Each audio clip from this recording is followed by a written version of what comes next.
keep with YouTube channel Explore the World। Welcome you all. आज का हमारा topic बड़ा इंटरेस्टिंग टॉपिक है कि रशिया हमेशा के लिए यूक्रेन पे अटैक क्यों करती है, इसके पीछे लॉजिक क्या है, वजह क्या है। एक बड़ा ही कंट्रोवर्शियल टॉपिक है जिसके बारे में लोगों को पता नहीं होता इसका बैकग्राउंड क्या है। तो चलो एक्सप्लोर करते हैं क्या वजह है। दोस्तों, नेपोलियन कहता है कि अगर आपने किसी स्टेट के फॉरेन पॉलिसी को अंडरस्टैंड करना है तो आपने सबसे पहले उसकी जियोग्राफी को अंडरस्टैंड करना होगा। तो चलो चलते हैं रशिया की जियोग्राफी को अंडरस्टैंड करते हैं, कैसी क्या वजह है इसकी जियोग्राफी में कि वो आगे यूक्रेन पे अटैक करता है और यूक्रेन में इंटरेस्टेड है।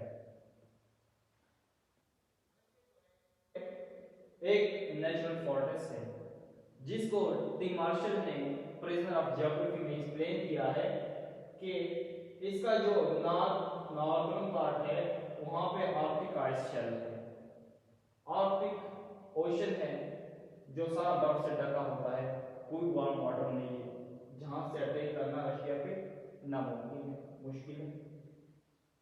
साइबेरियन माउंटेन है इसके ईस्ट में, जहां बड़े बड़े माउंटेन है, कोई आके अटैक नहीं कर सकता।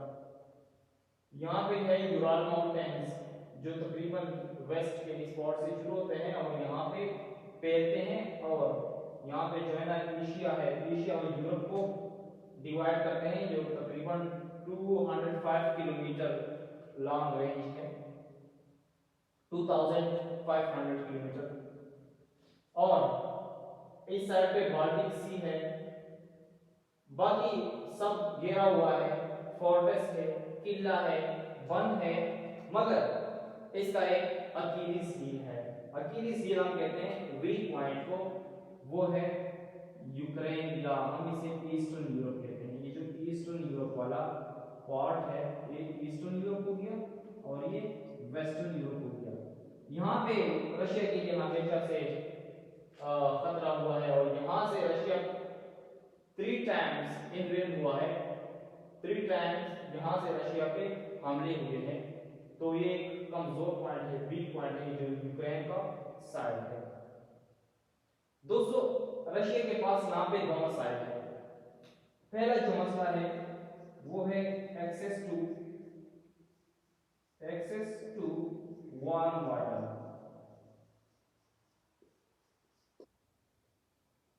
स्टेट से लेकर न्यूटन तक रशिया की एक इंटरेस्ट कॉमन रही है, वो है access to warm water. Warm water वो है जिसमें शिप सेल करते हैं, जिसमें वायु छोड़ती है।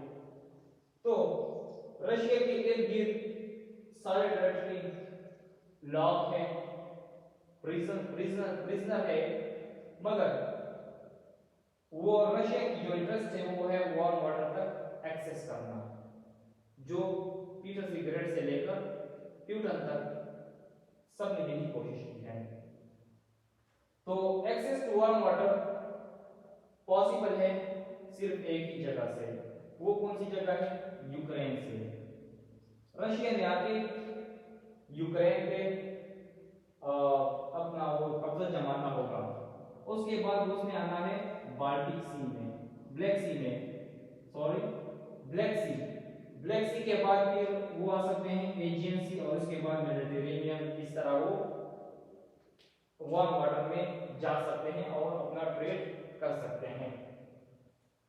ठीक है, एक तो ये मसला है कि जो बेसिक फीचर है, बेसिक प्रॉब्लम है रशिया का, वो वार्म वाटर तक एक्सेस यूक्रेन के जरिए पॉसिबल है। और दूसरा जो है, जो बड़ा ही मेन प्रॉब्लम है वो है यूक्रेन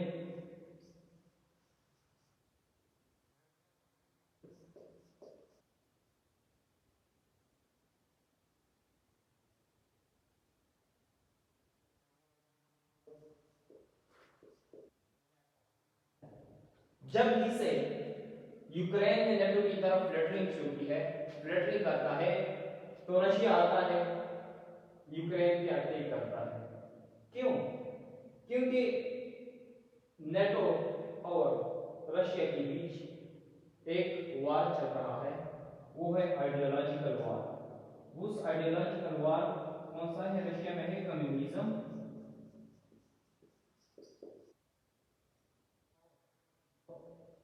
अमेरिका में है कैपिटलिज्म।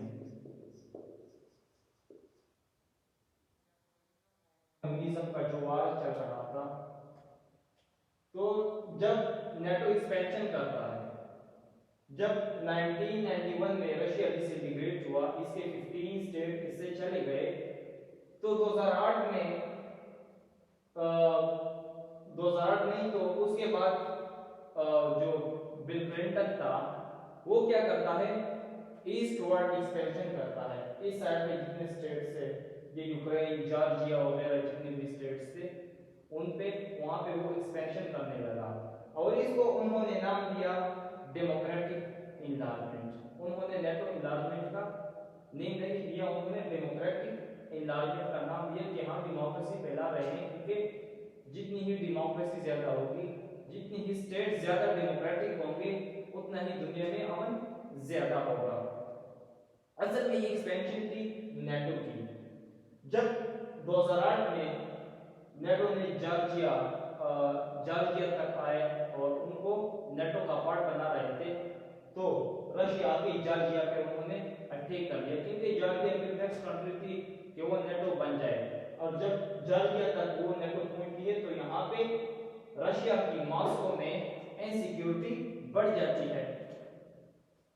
इसके साथ साथ फिर 2014 में जब यूक्रेन ने नेटो की तरफ फ्लिटरिंग किया, उनकी तरफ नेटो में इंटरेस्ट जाहिर किया, तो रशिया सीधा आया और यूक्रेन का तकरीबन 27% टेरिटरी कब्जे में कर लिया। क्यों?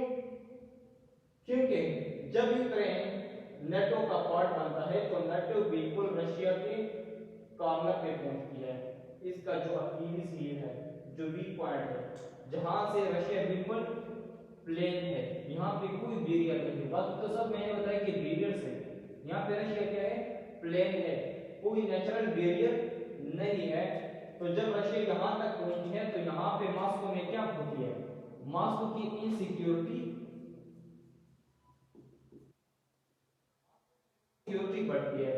जब मॉस्को की इनसिक्योरिटी बढ़ेगी, तो रशिया तो जरूर आगे यूक्रेन पे अटैक करना होगा और इनको नेटो के मेंबरशिप से रोकना होगा। तो ये बात हो गई। फिर ये क्या हुआ 2014 में। इसके बाद इसी तरह जब 2022 में फिर से रशिया ने, यूक्रेन ने नेटो का मेंबरशिप लेने की ख्वाहिश जाहिर की, उसकी तरफ बढ़े, उसकी तरफ फ्लिटरिंग की, तो फिर से रशिया आती है और यूक्रेन पे अटैक करती है। रशिया कोई पागल नहीं है या कोई कुत्ते ने नहीं काटी कि वो आके यहाँ पे रशिया यूक्रेन पे अटैक करता है। जो मसला मैंने बताया कि यहाँ पे रशिया का जो टेरिटरी है वो बिल्कुल प्लेन है, क्योंकि जब एक स्टेट की सिक्योरिटी बढ़ती है, यहाँ पे अमेरिका नेटो की सिक्योरिटी बढ़ती है, जब ये यूक्रेन उसका पार्ट बन जाता है, तो ऑटोमेटिकली दूसरी स्टेट की इनसिक्योरिटी बढ़ती है। जब इसकी इनसिक्योरिटी बढ़ेगी, तो इन्होंने मजबूर नाके इन पे अटैक करना होगा। तो जब आप लोगों को इसकी जियोग्राफी समझ आई होगी, तब आप इसकी जो फॉरेन पॉलिसी है वो अंडरस्टैंड कर सकेंगे। तो ये था आज का हमारा टॉपिक, बड़ा इंटरेस्टिंग टॉपिक था। उम्मीद है कि आप लोगों को समझ आई होगी कि रशिया यूक्रेन में क्यों इंटरेस्ट दे रही है, जो मैंने बताया। और दूसरी एक बात याद रखें कि जब यूक्रेन नेटो का पार्ट बनेगा, तो यहाँ पे रशिया का वार्म वाटर तक एक्सेस भी फिर इम्पॉसिबल हो जाएगा, मुश्किल हो जाएगा, क्योंकि उनके बीच जो कोल्ड वॉर एरा था, आइडियोलॉजिकल वॉर चल रहा था 1945 से 1991 तक, और नेटो की एक्सपेंशन भी कर रहे थे, क्योंकि उस वक्त ये नेटो जो बनी थी, नेटो क्यों बनी थी? नेटो इसी वजह से बनी थी कि यहाँ पे जो कम्युनिज्म था उनको हार्ड करने के लिए, उनको रोकने के लिए, कंटेन करने के लिए, कंटेनमेंट ऑफ कम्युनिज्म के लिए यही नेटो अमेरिका ने बनाई थी यूरोप में, जिसे हम नॉर्थ अटलांटिक ट्रेड ऑर्गेनाइजेशन कहते हैं। तो इंशाल्लाह उम्मीद है कि लेक्चर समझ में आई होगी और नेक्स्ट वीडियो में मिलते हैं। तब तक अल्लाह हाफिज।